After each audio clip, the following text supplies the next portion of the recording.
Change. Brought to you by the new kind of soap pad that's nice to hands. Shines up your pans, then you throw it away. New disposable paddy. So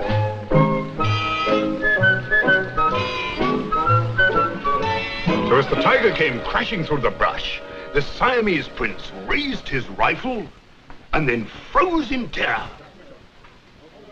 Well, fortunately, I was at the ready, and I brought the beast down with a single shot right between the eyes. Oh, good show, Willie. He so gratefully offered me 4 of his wives. Oh, seems like the decent thing to do, having saved the man's life. I'd throw in my old lady if you bought her a round of drinks. I ever tell you about the time that the elephant came at me in a Sam? I'm sure you have, Willie. Hundreds of times. Good afternoon, Mr. Finch. Oh, hello, Robbie. You're just in time. Make it another beer, will you, George? All right, Willie. Thank you very much. This is Robbie Crookshank, friend of Patty's. This is Mr. Willie Shorthouse. I'm very pleased to meet you, sir. Oh, a lad from Scotland, eh? Always nice to have foreign visitors. Willie, we don't regard Scotland as being a foreign country. Who doesn't? Come on, Willie. Where are you from? I come from Bangor. Oh, and what are you doing in London? I'm going to school here. Oh, good show. And I suppose you'll be going back to teach English to the natives. I'm not here to learn English. I have little stomach for it. Actually, he's studying to be an actor at the Royal Academy of Dramatic Art. Oh. Willie, actors come from all over the world to study at the RADA. Hi, Robbie. I thought I'd find you. Hello, Mr. Finch. Hello, Patty. Hello, Shorthouse. Hello, Patty. I just dropped by for a wee drop of beer. Well, how'd you do at the audition? Did you get the part? If I got a part, do you think I'd be drinking here in the pub? Oh, Robbie, I'm sorry.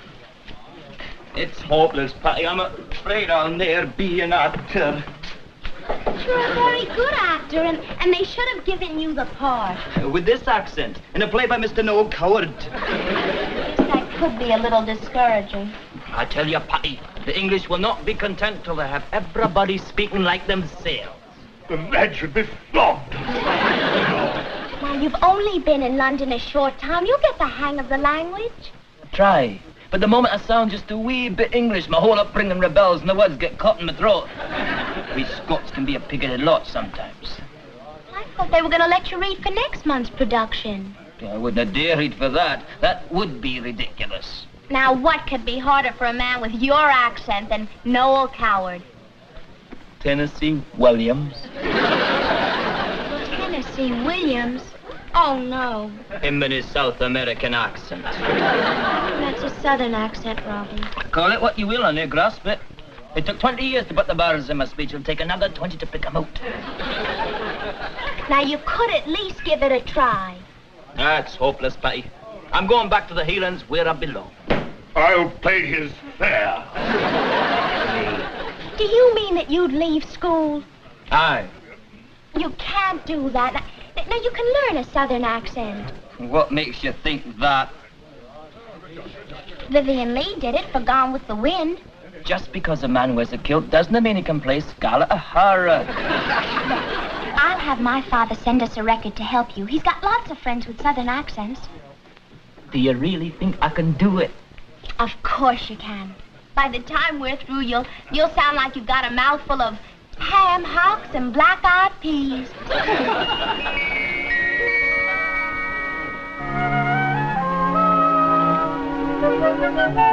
Y'all can say what you want, Miss Charlotte, but I'm going out that door and I'm never coming back to Georgia again. Hear me? Harry, you're beautiful. If I was a boll weevil, I'd kiss you. Well, that's going all the way to England, eh? Yeah, to the Royal Academy of Dramatic Arts. How about that? Me and Olivier. Harry, listen, you gotta help me out. Artie's wife just called up. He's sick. You gotta go on for him. Why me? It's just a walk-on with one line. But I'm on a couple of minutes later myself. I couldn't make my change. Harry, in an off-Broadway play, everybody has to double. Well, why don't you go on for him yourself? I can't. I've got to get ready to walk through as the grandmother in the funeral procession. Somebody to go on? I've got it. Sid. Sid's got to get ready for a scene shift. How about an old trooper? Yeah, how about Jack? You wasn't going, Bill. Jack, off the lights. Got all the notices. As Herman the Trapper and Rosemary. Wait a minute. Would you go on for us, Eddie? Well, only if you're stuck. It's a great idea. All right, now look. You walk across as a policeman, and you say, all right, folks, let's break it up. All right, folks. Let's break it up. Come on, I'll get you your uniform.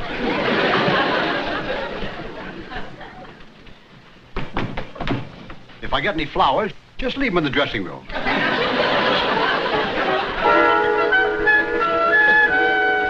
Seems to me lately all you've been doing is putting up my hair. I hope you don't mind. Mind? Oh, darling, I love it. Why, it's a whole new career for me. Private hairdresser to an up-and-coming young model. What are we posing for tomorrow? A sweater ad.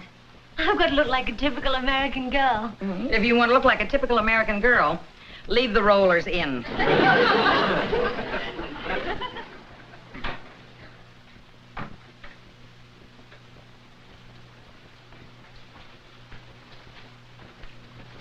Tonight, a star was born. Oh, really, Eddie? Who? Edward Walker. Who's he? What are you talking about, Eddie? Dorothy, tonight I made a big decision. I'm hanging up my dancing shoes. Where are you hanging them? I'd like to burn them. What made you make that decision? Well, while I was getting the recording, they asked me to go on for a sick actor. Now, why would they want one sick actor to replace another? You mean you went on without a rehearsal? I've always been a quick study. Well, how big a part is it? One line. Eddie, what is this all about? I have a straight dramatic role in an off-Broadway play. Over my dead body. Now, I told you I don't want you back in show business. This is not show business. This is legitimate theater. It's still show business, Eddie. Dorothy, I am no longer a song and dance man. I am now an actor. What are these? Well, I want you to catch my performance tomorrow night.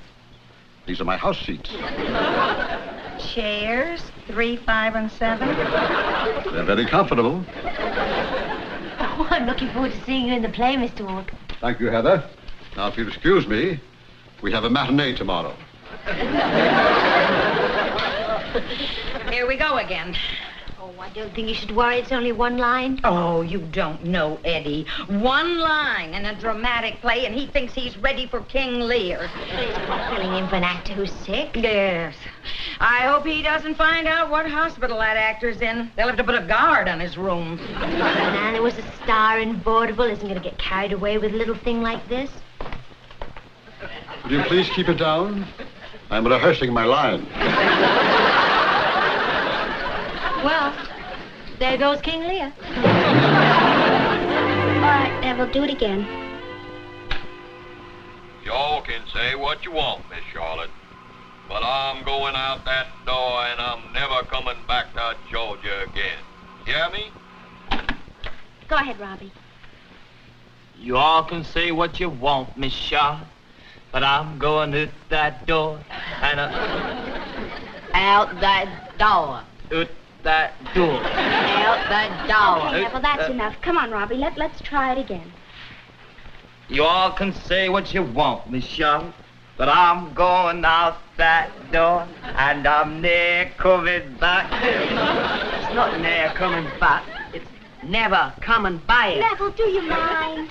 Well, I'm only trying to help. Well, it's my language. That's only because we were kind enough to export it. Well, let us have a good ear for it, Batty. Never mind, Robbie. You were doing fine. He's just confusing you. Now, come on. Let's try it again, Robbie. You all can say what you want, Miss Charlotte, Good. but I'm going... Now let's try it with the stage moves. You all can say what you want, Miss Charlotte, but I'm going out that door and I'm never coming back to Georgia again. You hear me? Why, George, he's got it. Oh, that was wonderful, Robbie.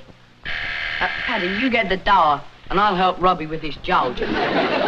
Neville, you get the door, or you're gonna find yourself on the floor.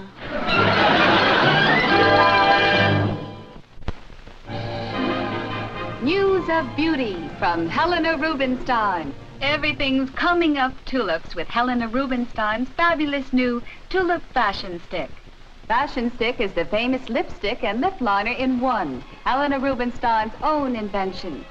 Fashion Stick's new slim length gives you complete control while you shape your lips. A perfect outline every time. Soft, smooth lips every time. And to match your Tulip Fashion Stick, there's Tulip Compact. Inside is Helena Rubinstein's new silk fashion makeup. Gives you a petal soft bloom that's so long-lasting, yet so natural-looking, even in bright sunlight. Yes, a makeup that's long-lasting and natural-looking, too. That's silk fashion in the Tulip Compact. It matches your Tulip fashion stick. Only $1.50 each. Fashion stick refills $1. By Helena Rubinstein. I'm home, Sybil. And not a moment too soon. I told you Robbie was going to be here at 7 o'clock. Yes, but I had to make a stop at Harrods.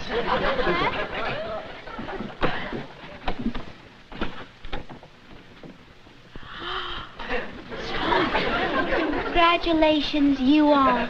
Oh, Mr. Finch, Robbie's gonna love it. That was very thoughtful of you, love. Well, I must admit, I did have a bit of a job with the girl at the bakery, getting her to put you all. She kept insisting it ought to be all of you. I imagine that this is the first cake in London that was ever decorated in a southern accent. Must admit it's a very peculiar accent. I'm amazed that Robbie ever managed it. Well, not really, Sybil. All you do is pretend you've got a mouthful of marmalade, and then you speak with a Welsh accent. Congratulations, you all. Wow, that sure is a mighty pretty cake. Swung's my cotton-picking heart. Neville?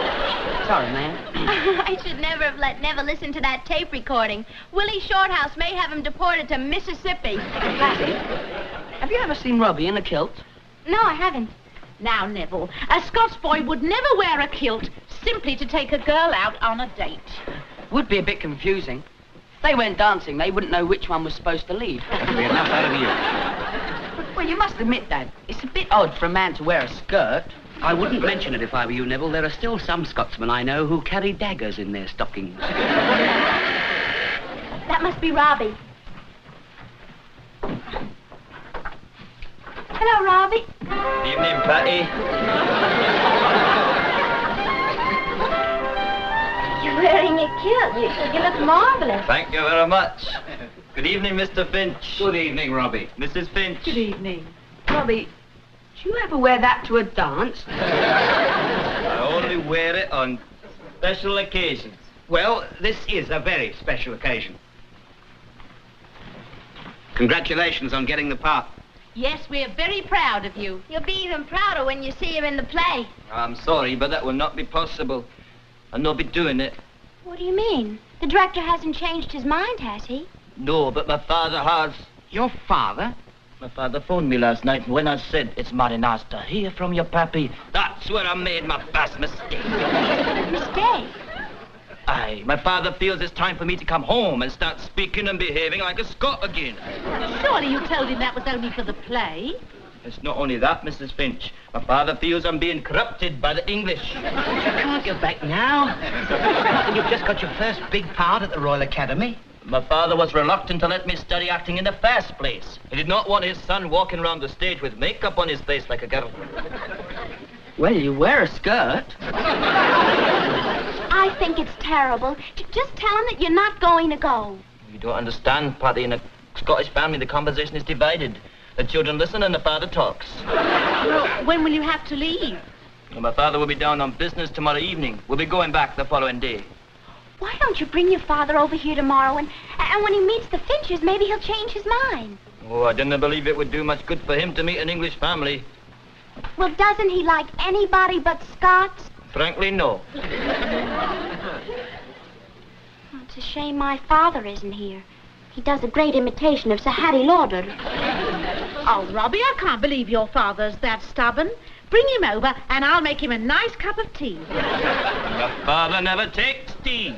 The only liquid that passes his lips must be brewed in Scotland. Isn't there anything we can do? Robbie, what would it mean to your father if he saw that you'd met up with a nice Scottish family? But I do not know any Scottish family. Nay, but I think it's quite possible that you might meet one in the very near future.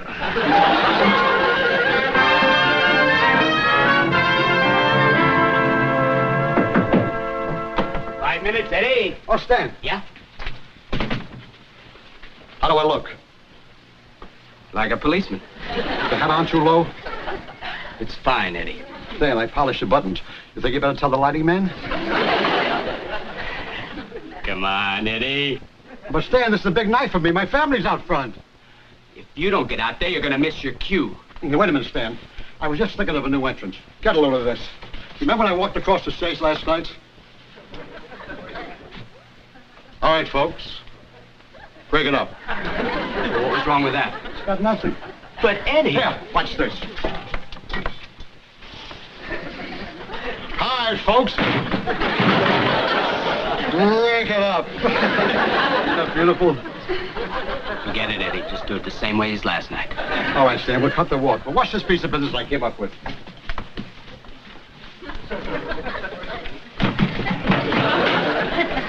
All right, break it up. This is a serious drama, not a Flugel Street sketch. Yeah. Well, Stan, I'm laying an egg out there. I don't care, Eddie. But the pot is crying for something. You can't change anything, Eddie. Okay, we'll cut out the walk of the nightstick bit.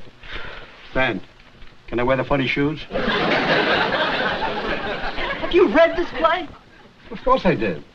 And you want to put comedy into a show about a juvenile delinquent who's faced with life imprisonment? I don't know. We used to get bigger laughs with the Wharton sketch. Hey, Eddie, you're wrong. That crowd you're supposed to break up is getting restless. Come on. Actors.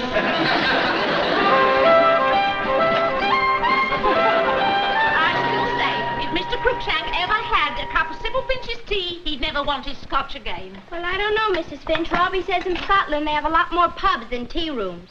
Well, perhaps to those bare knees, scotch does the job a bit better. You've never made that before. That's all part of the plan. Scottish shortbread. Now there's a pair of brawny lasses. Tommy, you look adorable. Thank you, lass.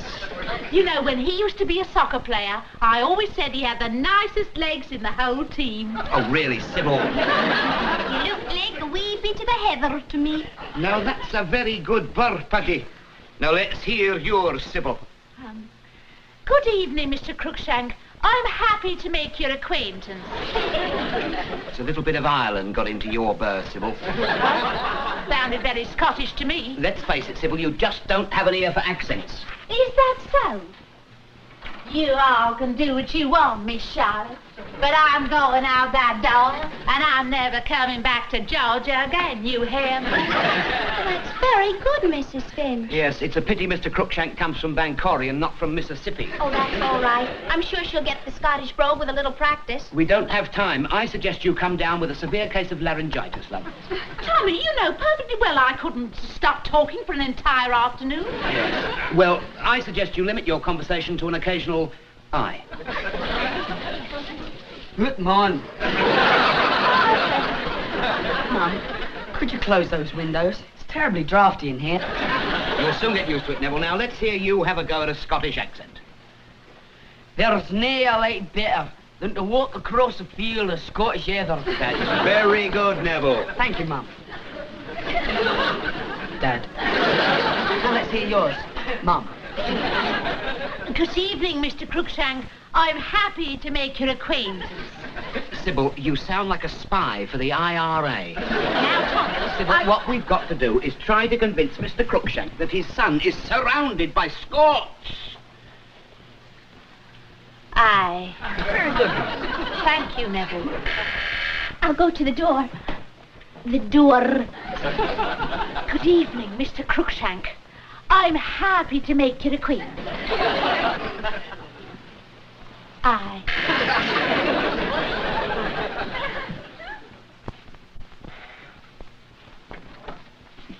Good evening, Patty. I would like you to meet my father.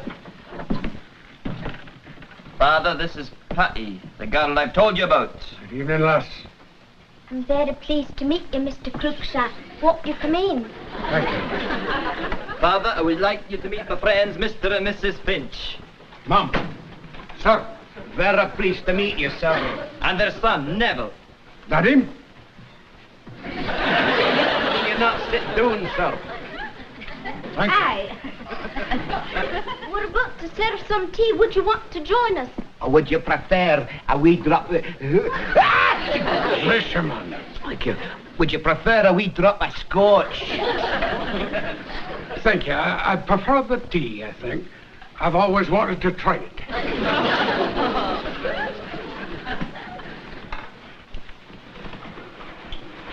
Dad.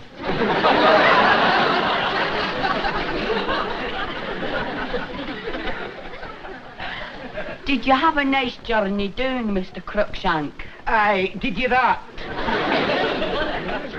It was very pleasant indeed, until I had the misfortune to cross the border into England.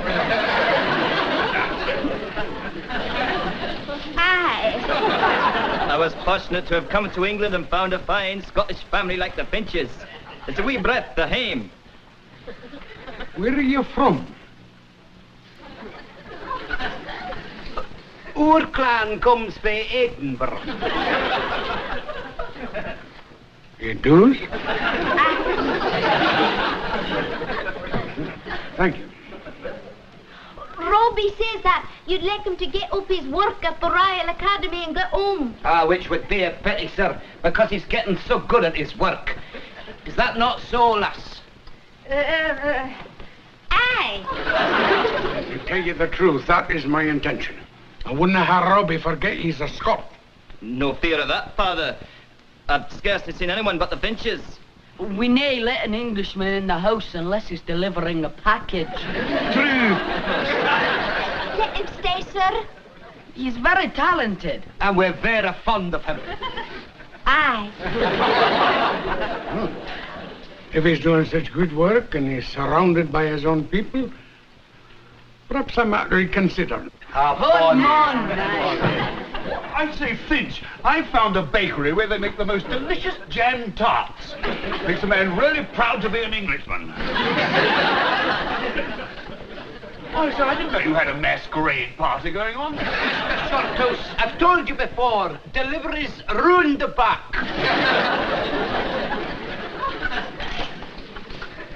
Finch, have you gone balmy? English can be a wee bit cheeky at times. What is going on here? Mr. Shorthouse, I'm prepared to discuss it with you in the morning. I get it. You're plotting to overthrow Her Majesty's government. You're planning to return the Stone of Scone to Scotland. Exactly where it belongs. Jove, I think this fellow's a real Scot. Please, Shorthouse, would you kindly leave us? I have some explaining to do to Mr. Crookshank. You've got some explaining to do at the pub, too. Mr. Crookshank, I'm afraid we owe you an apology. We only did it because we think Robbie ought to stay. Robbie should... I think we'd better go now, Father. I've got my packing to do. Robbie. Now, there's no need to pack, lad. I think you're in very good hands. What did you say? Being Scottish is not just a way of speaking. It is a spirit. And I think you've all got it. Well, thank you, sir. Mr. Crookshank, would you care to stay to dinner? I'd be honoured, ma'am.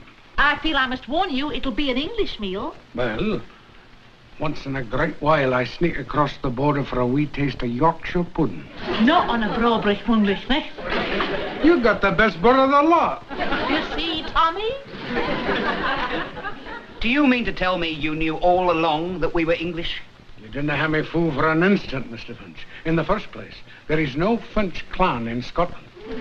And secondly, your bird did not quite ring true. But most of all, you've not got the legs for a kilt.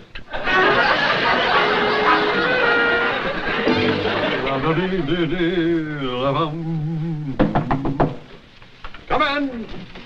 Eddie, you were just wonderful. The best thing in the show. I gotta hand it to you, Dad. You still got that old magic.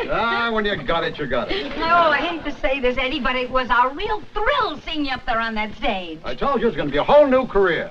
The Walker name's back in lights again. Eddie, Oh, yes, Stan. you're fired. Fired? Why? I begged him not to do the funny walk. He only laughed in the show. Yeah, he brought the house down. Yeah, maybe if your other actors walked like that, you'd be on Broadway instead of off. This is a serious drama with a message. You can get a better message from a fortune cookie. You wouldn't understand, Eddie. Once a song and dance man, always a song and dance man. Aw, don't listen to him, Dad. Well, they just don't know real talent, that's all. Did you hear what he called me? The song and dance man. Oh, Eddie, that was the nicest thing he could have said. Now, what's wrong with entertaining people and making them laugh? Yeah, I guess you're right, Dorothy. But the next time they beg me to come out of retirement, it'll have to be in a musical. Well, now, don't you worry, honey. We've still got the star on your bedroom door.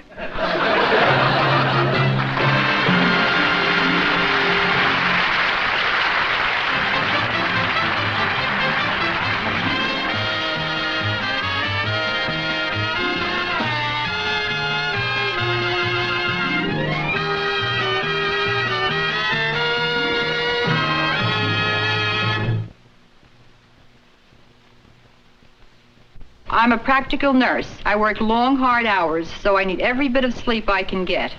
I've got to fall asleep fast, stay asleep, and wake up alert, without drug hangover. That's why I use Nitol tablets. I found out Nitol contains a doctor sleeping discovery. Lets me get to sleep fast. I get a good night's sleep, and I wake up refreshed, relaxed. I trust Nitol. Taken as directed, it's safe, fast, effective. Why won't Jane have lunch with Marge? What's wrong with me anyway? Maybe it's her breath, but today there's no need to have bad breath.